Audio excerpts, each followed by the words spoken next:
जय महाराष्ट्र। गेले 2 दिवसा अगोदर मी आपल्या संपूर्ण वणीकराला सूचित केलं होतं की आपण जे प्यायचं पाणी वापरतो, नळाचं पाणी वापरतो, तर अतिशय घाण मलमूत्रयुक्त पाणी नगर परिषद आपल्याला घरापर्यंत पोहोचवते आणि आपण ते पाणी पितोय। आज त्याची वास्तवता काय आहे, मी जर खोटं बोलत असेल तर मला म्हणा, आणि मी जे तुम्हाला दाखवेल ते खरं दाखवलेलं आहे। आम्ही तिथे जाऊन शूट केलेलं आहे, नदीवर जाऊन शूट केलेलं आहे। कशा प्रकारचं मलमूत्र त्या नदीमध्ये मिसळतं आणि त्या नदीमधून आल्यावर तुमच्या घरापर्यंत ते पाणी कसं येतं, जशाला तसं पाणी तुमच्याकडे येतं आणि आपण सर्वजण ते पाणी पितो। माझा एकच सवाल या नगर परिषदला आणि इथल्या प्रशासनाला आणि इथल्या सत्ताधिकाऱ्यांना की आमच्या जीवाशी खेळायचा अधिकार तुम्हा लोकांना कोणी दिला? आम्हाला पाणी देता, फुकट देता?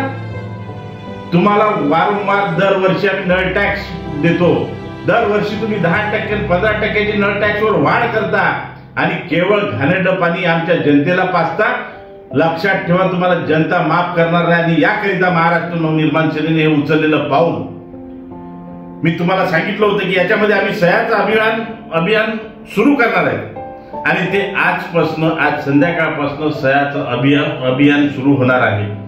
त्यामध्ये अशा प्रकारचा फॉर्म आपल्याला मिळणार आहे। याच्यामध्ये आपलं नाव, दोन्ही कॉलम मध्ये आपलं नाव, आपला पत्ता आणि आपले विचार याच्यामध्ये लिहायचे आणि तुम्ही जे लिहाल, तुम्ही जे सुचवाल, हे संपूर्ण फॉर्म सन्माननीय मुख्यमंत्र्यांच्या हातात आम्ही देऊया आणि त्यांना सांगूया की आमच्या आरोग्याशी खेळण्याचा अधिकार या शासनाला नाही।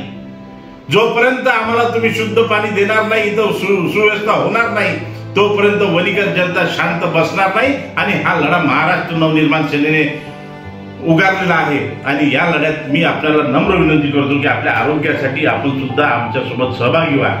चला तर पाहूया आपल्या आरोग्यासोबत हे कसा खेळ खेळतात। आम्ही नदीवर गेलो, आम्ही ते सर्व छायाचित्र आम्ही गोळा केले, व्हिडिओ गोळा केले आणि याच्यात 1% जरी खोटं असेल तर तुम्ही माझ्यासोबत त्या स्थळावर जाऊन पाहू शकता। तुम्ही स्वतःही जाऊन पाहू शकता की हे पाणी तुम्ही पिता की नाही पित, हे तुम्हाला पाणी पाजतात की नाही पाजत। हे जर चित्र ज्यावेळेस तुम्ही पाहिलं ना तर तुमच्या पायातला जोडा काढून नगरपालिकेला मारल्याशिवाय राहणार नाही, एवढी शाश्वती मी तुम्हाला देतो। चला तर मग पाहूया आपण। आता आपण जे पाहताय हा सार्वजनिक संडास आहे।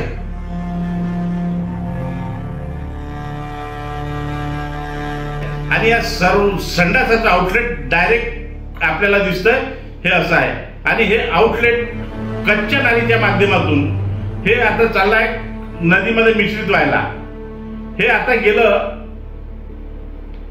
नदीमध्ये जाऊन मिसळलं ते पाणी। आपण पाहत असाल ती वाहती नदी आहे, हा आउटलेट आहे, हा आउटलेट नदीमध्ये चाललेला आहे।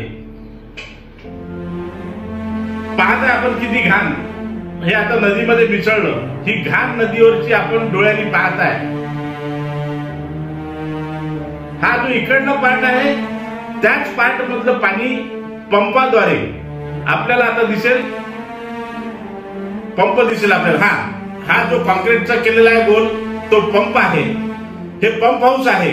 या पंप हाऊसच्या माध्यमातून हे पाणी सरळ वॉटर सप्लायला जातं। हे वॉटर सप्लाय आपल्या समोर दिसतंय। हे पाणी आता नदीतून आलेलं आहे। हे आता हे फिल्टर प्लांट आहे आपला। हा फिल्टर प्लांट, हा माझा कार्यकर्ता हात लावतोय, गाळ त्या फिल्टर प्लांटची टाकी सुद्धा यांना साफ करता येत नाही, एवढे नालायक लोक या नगरपालिकेत भरलेले आहेत। हे जर पाणी पान, या पाण्याचा कलर, आता हे पाणी संत झालेलं आहे, याचा गाळ थोडाफार प्रमाणात खाली बसतो।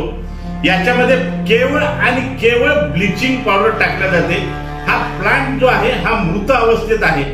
या प्लांटच्या आजूबाजूला किंवा प्लांटच्या मध्ये जरी तुम्ही पाहिलं तर एक प्रकारची घाण या प्लांट मध्ये आहे, जिथून आपल्याला शुद्ध पाणी पिण्याचं पाणी येतं।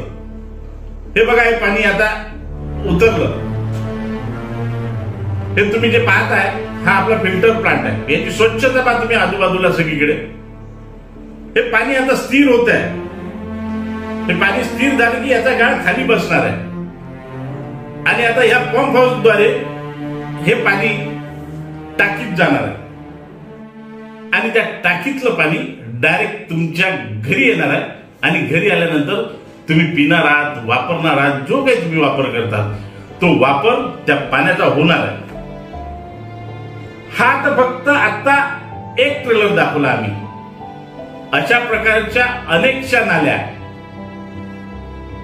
त्या नदीमध्ये येऊन मिसळतात. एवढंच नाही तर बाजूला गणेशपूरच्या बिल्डिंग झालेल्या आहेत, त्याचं सुद्धा सर्व पाणी, घाण पाणी हे नदीमध्ये सोडलेलं आहे. ते सुद्धा दृश्य मी दाखवण्यापेक्षा तुम्ही स्वतः डोळ्यात जाऊन पहा की आपण कुठल्या प्रकारचं पाणी पितोय. आणि आपल्या घरी आपल्या मुलाबाळांना, आपण स्वतःला, आपल्या आई वडिलांना, आजारांना निमंत्रण ह्या नगरपालिकेमुळे मिळतंय. आणि याच्यामुळे मोठमोठाले रोग आपल्या घरी दस्तक देत आहेत, किंबहुना आपल्याला होत आहेत. हे जर थांबवायचं असेल तर महाराष्ट्र नवनिर्माण सेना एक प्रामाणिक प्रयत्न करतो आहे की माझ्या वणीकर जनतेला, माझ्या इथल्या बंधूंना, माझ्या भगिनींना, माझ्या येणाऱ्या पिढींचं आरोग्य सुरक्षित राहावं याकरिता इथली पाईपलाईन आणि वॉटर प्लांट हा संपूर्ण नव्या प्रकारे इथे झाला पाहिजे आणि सर्व जनतेला शुद्ध पाणी, पिण्याजोगतं पाणी मिळालं पाहिजे. हा आमचा अधिकार आहे. आम्ही भीक मागत नाहीये, हा आमचा अधिकार आहे. आम्ही याचे टॅक्स वर्षोनावर्ष भरलेले आहेत आणि आमच्या आरोग्यासोबत खेळायचा अधिकार या शासनाला कुणीही दिलेला नाही. एवढं लक्षात ठेवावं. महाराष्ट्र नवनिर्माण सेना जनतेसोबत आहे.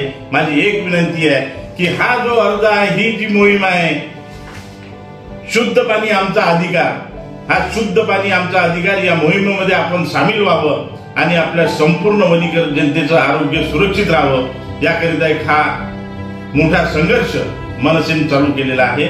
आपण सामील व्हावं एवढीच विनंती. जय हिंद, जय महाराष्ट्र.